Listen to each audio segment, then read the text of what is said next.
मुनि पुनि चितई चरण चित दीन्हा, सुफल जन्म माना प्रभु चीन्हा।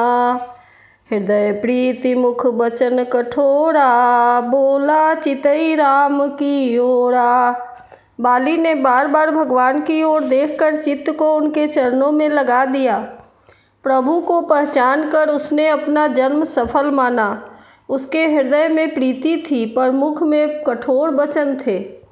वह श्री राम जी की ओर देखकर बोला, धर्म हेतु अवतरेहु गोसाई, मारेहु मोहि व्याध की नाई। मैं बैरी सुग्रीव पियारा, अवगुण कवन नाथ मोहि मारा।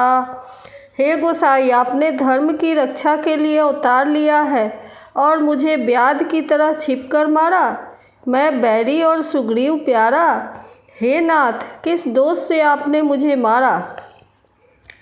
अनुज बधू भगिनी सुत नारी, सुनु सठ कन्या समये चारी। इन्हीं कुदृष्टि बिलो कई जोई, ताहि बधे कछु पाप न होई। श्री राम जी ने कहा, हे मूर्ख सुन, छोटे भाई की स्त्री, बहन, पुत्र की स्त्री और कन्या ये चारों समान हैं। इनको जो कोई बुरी दृष्टि से देखता है उसे मारने में कुछ भी पाप नहीं होता। मूढ़ तो ही अतिशय अभिमाना, नारी सिखावन करसि न काना। मम भुज बल आश्रित तेहि जानी, मारा चहसि अधम अभिमानी। हे मूढ़, तुझे अत्यंत अभिमान है। तूने अपनी स्त्री की सीख पर भी कान नहीं दिया। सुग्रीव को मेरी भुजाओं के बल का आश्रित जानकर भी अरे अधम अभिमानी, तूने उसको मारना चाहा। सुनहु राम स्वामी सन, चलन चातुरी मोरी। प्रभु अजहूँ मैं पापी, अंत काल गति तोड़ी। बाली ने कहा, हे श्री राम जी सुनिए, स्वामी से मेरी चतुराई नहीं चल सकती। हे प्रभु, अंतकाल में आपकी शरण पाकर मैं अब भी पापी ही रहा। सुनत राम यति कोमल बानी, बाली शीस पर सेउ निज पानी। अचल करौ तन राखहु प्राणा, बाली कहा सुनु कृपा निधाना। बाली की अत्यंत कोमल वाणी सुनकर श्री राम जी ने उसके सिर को अपने हाथ से स्पर्श किया और कहा, मैं तुम्हारे शरीर को अचल कर दूं, तुम प्राणों को रखो। बाली ने कहा, हे कृपा निधान सुनिए। जन्म जन्म मुनि जतन कराही, अंत राम कही आवत नाही। जासु नाम बल शंकर काशी, देत सबहि समगति अभिनाशी। मुनिगण जन्म जन्म में प्रत्येक जन्म में अनेकों प्रकार का साधन करते रहते हैं, फिर भी अंतकाल में उन्हें राम नहीं कहा आता। उनके मुख से राम नाम नहीं निकलता।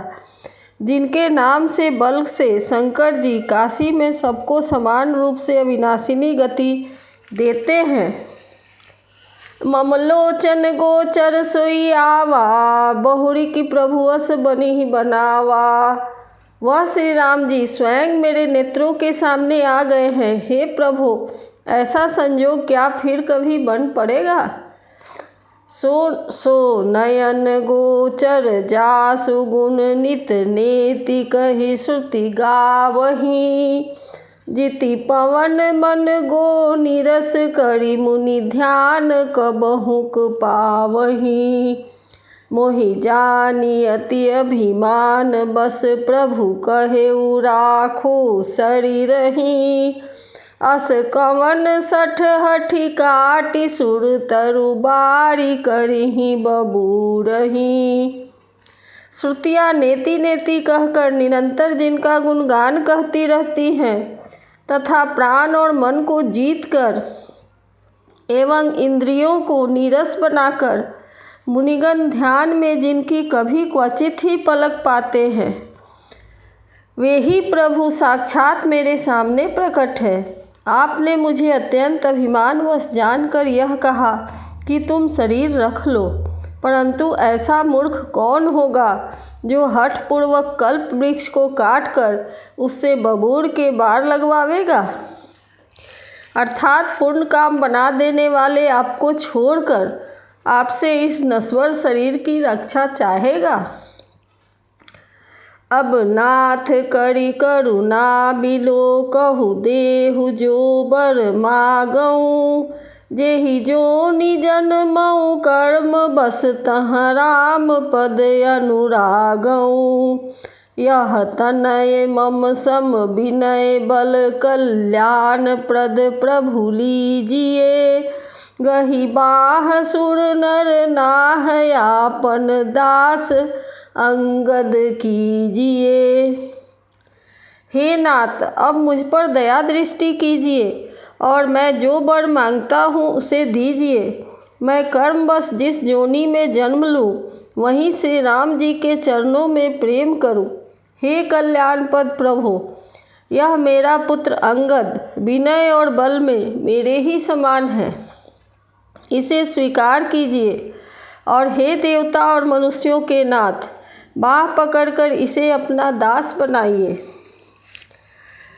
रामचरण दृढ़ पीत करी बालिकीन्ह तनु त्याग, सुमल माल जिमि कंठ ते गिरत न जानई नाग।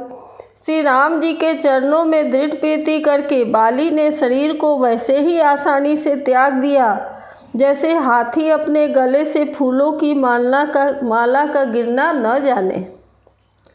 राम बाली निज धाम पठावा, नगर लोग सब व्याकुल धावा।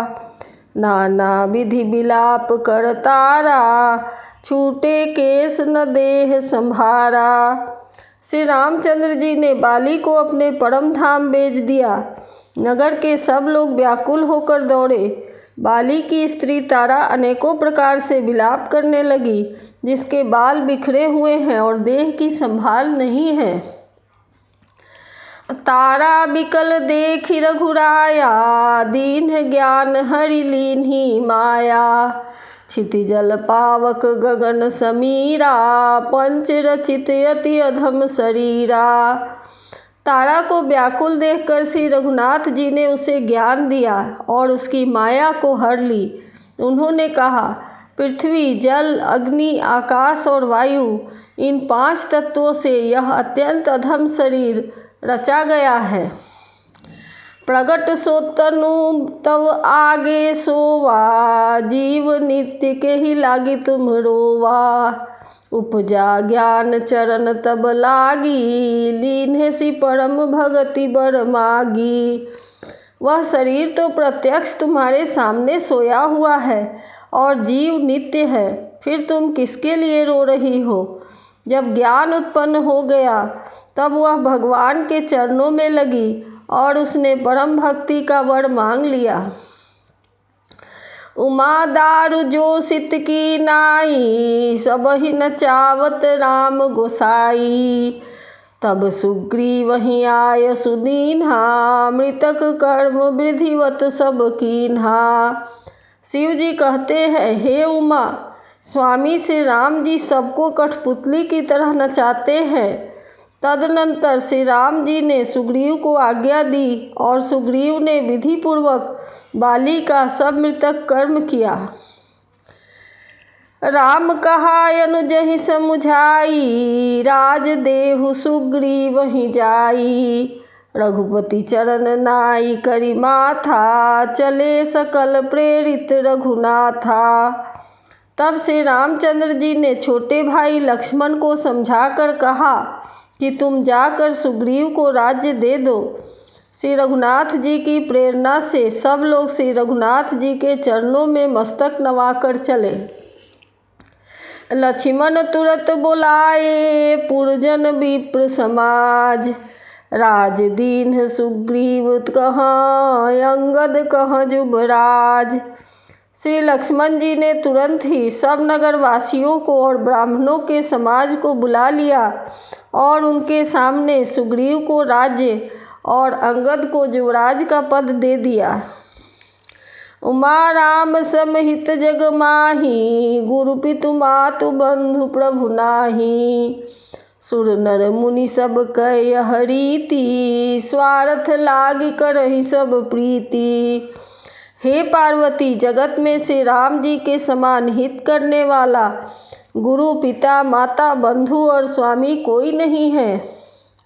देवता मनुष्य और मुनि सबकी यह रीति है कि स्वार्थ के लिए ही सब प्रीति करते हैं। बाली त्रास व्याकुल दिन राति, तन बहु व्रण चिंता जर छाती।